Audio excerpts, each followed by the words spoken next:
This is why you should never leave your house unlocked. Part 1. When I was about 12 years old, I lived in Kansas. Both my parents were out and I was home alone with my 2 dogs. I was sitting in my bedroom playing on my computer when I heard the very distinct sound of the front door open and close, like someone had just come in. My dogs got up and ran into the living room, and so I just assumed my parents were home. I shouted for my mum to confirm this and heard no response.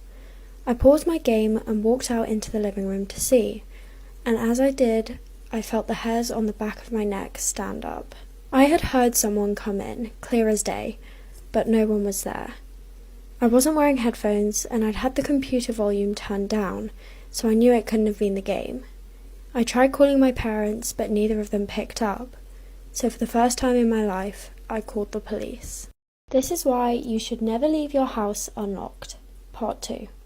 I explained the situation to the 911 operator, and she told me that police were on their way. I stood there rooted to the spot, and not long after my parents got home.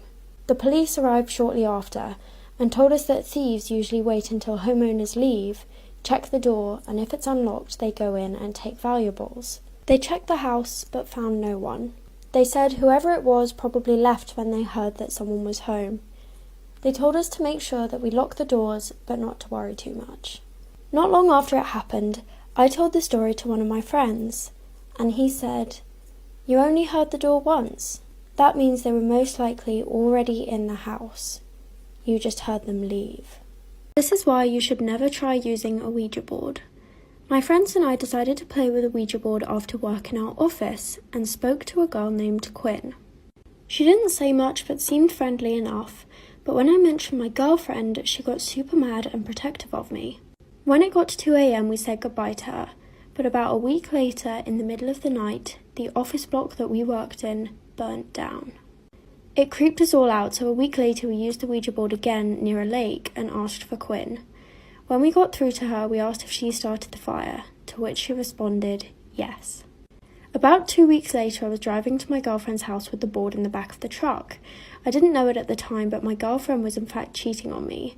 But I guess Quinn knew because I lost control of the truck and flipped it upside down. When the cops arrived to make sure I was okay, they reminded me what road I was on. Route 666, Virginia. You guys asked for it, here's another story time. One night, a woman was driving home late at night from dinner with some of her friends. As she was driving, she noticed a pair of headlights in her rearview mirror approaching the car. As this car pulled up behind her, she glanced and saw the driver switch the turn signal on as if it was about to pass, before suddenly swerving back behind her and pulling up dangerously close to her, flashing its lights. The frightened woman struggled to keep her eyes on the road and finally turned onto the exit. Through every stoplight and turn, the car followed her, still flashing its lights until she pulled into her driveway. She figured her only hope was to make a dash into the house and call the police, but as she jumped out of the car, so did the driver of the car behind her, and he screamed, "Lock the doors and call 911. When the police arrived, it was revealed that as the man in the car had pulled up behind her, his headlights illuminated the car and he saw a silhouette of a man in the back seat reaching to grab the woman.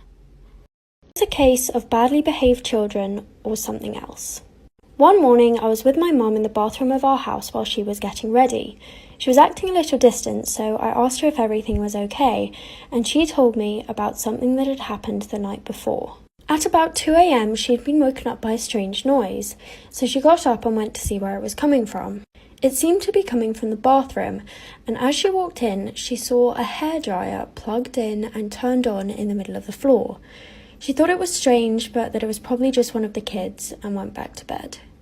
About an hour later, she was woken up again by the same sound, but this time when she went to check, it was coming from downstairs. Once again, the hairdryer was in the middle of the floor, but this time in the downstairs bathroom. As she's telling me this story, I turn to look at the closet in her bathroom, and as I do, the entire light bulb smashes into pieces. Story time. My sister and I were staying in an old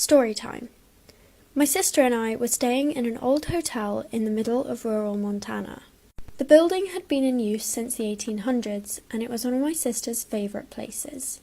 But the night we stayed there, I was kept up all night by someone pacing around on the hardwood floor in the room above ours. The next morning, I asked my sister how she'd managed to get any sleep, and she said she hadn't heard a sound. Besides, the rooms above ours were carpeted and empty. The hotel staff confirmed this, and also mentioned that the upstairs of the building had once been used as an old ballroom. This house was so haunted, nobody could live there. In the 1870s, a family living in Surrey, Georgia, started experiencing terrifying paranormal activities in their home. They reported witnessing objects soaring across rooms. This house was so haunted, nobody could live there. In the 1870s, a family living in Surrey, Georgia, started experiencing terrifying paranormal activities in their home. They reported witnessing objects soaring across rooms, hearing laughter and crying, and seeing red eyes staring into their house.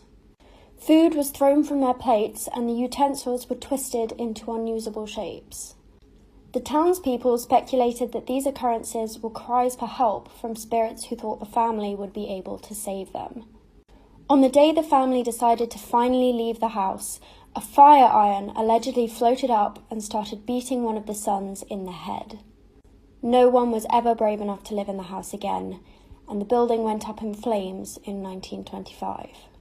Story time. One evening, my wife and I had picked up our daughter from her friend Sally's birthday party. We brought her home and put her into bed. But later that night, after I'd gone to bed, I heard her come into our room. She came up to the edge of the bed and started pulling up my shirt sleeve. "Guess how old I'm going to be next month?" she said. "I don't know. How old?" I replied, still half asleep.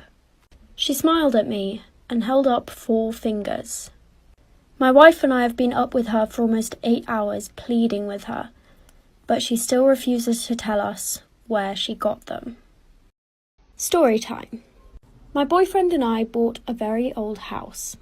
He was in charge of bringing in all the furniture and doing the heavy lifting, while I was on wallpaper removal duty. The previous owner had papered every wall and ceiling. Removing it took ages, but was oddly satisfying, kind of like peeling skin when you get sunburnt. I started peeling the paper away and discovered that under a corner section of paper in every room was a person's name and a date. Curiosity got the better of me, and one night I googled the names. I discovered that the person was actually a missing person, and the missing date matched the date under the wallpaper. We immediately notified the police, and they sent out a crime scene team. After looking around a bit, they came up to me and said, "Where's the wallpaper you removed from the walls?" Turns out it wasn't wallpaper. I'm done.